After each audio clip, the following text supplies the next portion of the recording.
श्री कृष्ण दूसरे को श्रेय देते हैं, सम्मान देते हैं।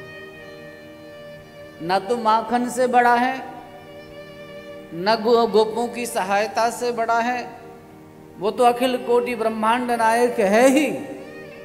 थोड़ी सी राधा जी की बात मान लेते हैं, इतनी सहायता की होगी राधा जी ने कि श्री कृष्ण जब लेकर के खड़े होंगे तो सामने आके खड़ी हो गई होगी, ताकि उनकी दृष्टि उन पर लगी रहे। प्रेम से बोलिए श्री राधे। लेकिन ये कृष्ण का स्वभाव है कि वे दूसरे को सम्मान देते हैं, दूसरे को बड़प्पन देते हैं, दूसरे को बड़ा होने का एहसास कराते हैं। तुम बड़े हो। और घर में, परिवार में, समाज में जहाँ व्यक्ति दूसरे के मान सम्मान का ध्यान रखने लगता है, वहाँ उसके स्वयं के सम्मान की कभी कमी नहीं आती।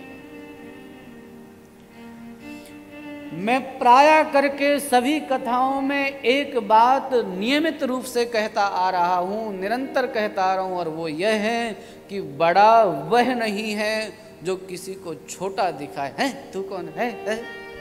वो बड़ा नहीं है। घर में भी ऐसी बात करने वाला, इन शब्दों का प्रयोग करने वाला, बड़ा वो नहीं है जो किसी को छोटा दिखाए, बड़ा वह है जो अपने सामने किसी को छोटा होने का अनुभव ना होने दे, किसी को दीनता का अनुभव ना होने दे।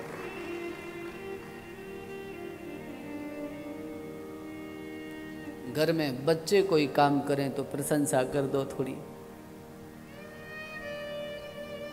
बच्चों की थोड़ी सी पीठ थपथपा दो। मुझे पता है कि आप संभाल रहे हैं, व्यापार आप कर रहे हैं, पता है कि पिताजी ने ही संभाला है, पर आपको वो कथा याद नहीं। भगवान राम लंका पर चढ़ाई करने के लिए सेतु का निर्माण कर रहे हैं, और सेतु निर्माण करते समय एक गिलहरी भी उसमें अपना सहयोग कर रही है। हाँ, और उस गिलहरी को भगवान श्री रामभद्र देख लेते हैं। अब मुझे आश्चर्य होता है कि उनकी दृष्टि नल नील पर नहीं पड़ी, हनुमान जी पर नहीं पड़ी, जामवंत पर नहीं पड़ी। जब हम परिवार में छोटे छोटे लोग बच्चों पर उनके छोटे छोटे कार्यों को देख लेते हैं तो समझ लेना कि हम अपने परिवार में संतुलन बनाने में सफल हो गए। भगवान श्री रामभद्र ने गिलहरी को देख करके मानो ये संकेत किया कि बड़ों पर तो दृष्टि सबकी जाती है, बड़ों को तो सब देख लेते हैं, पर राम की दृष्टि तो ये कहती है बड़ों को देखने से कोई बड़ा नहीं बनता है, जिनकी दृष्टि छोटों पे पड़ने लगती है वो बड़े हो जाते हैं।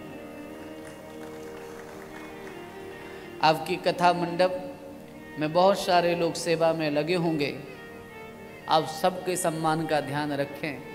पर मैं कहूँगा आपसे, निवेदन करूँगा आपसे कि जब मंडप हमारा हवन इत्यादि हो जाए, उसके बाद अगर आपकी दृष्टि झाड़ू लगाने वाले पे पड़ जाए तो आपका यज्ञ सफल हो गया। पोछा लगाने वाले पे दृष्टि पड़ जाए, आपके व्यवस्था करने वालों पे दृष्टि चली जाए, क्यों? वो भी सहयोग कर रहे हैं, उन सब का भी सहयोग है। तो सबको श्रेय देना सीखो, सबको सम्मान देना सीखो।